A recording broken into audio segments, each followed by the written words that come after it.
Нәзіктік құдіреті. Авторы Қайрат Құлмұхаммед.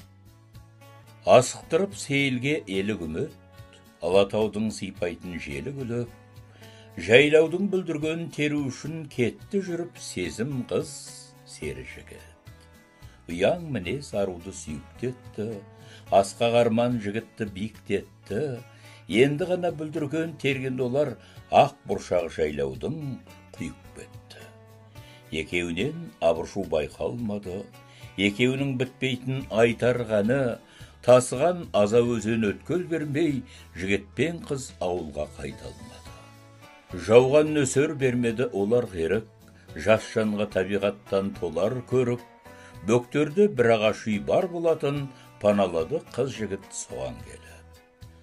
Бастайын бір ғажайып ойға сені, жігіт қыз, мінезге бай, бойға сері, жолыққан екеуіне сол ағаш үй, малшылардың жүк салған қоймас еді.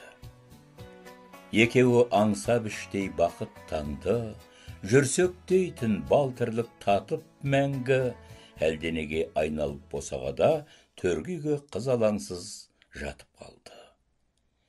Нәзіктік құдіретін алғаш біліп, тебіренді ақсемсер алмаш жігіт, үш тал шашын көлденің байлапты қыз, қос босаға арасын жалғастырып.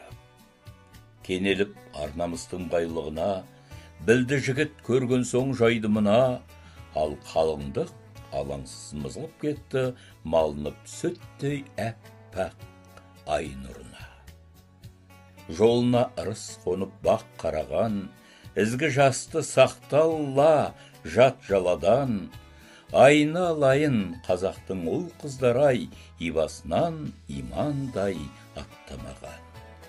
Сондағы көктем қыз бен жаз ұлдарай, сондағы көктем қыз бен жаз ұлдарай, иба тұнған жұптарың жазылмағай, біз әдепті осылай қорғағанбыз, ал бауырым, сен айтшы, қазір қалай?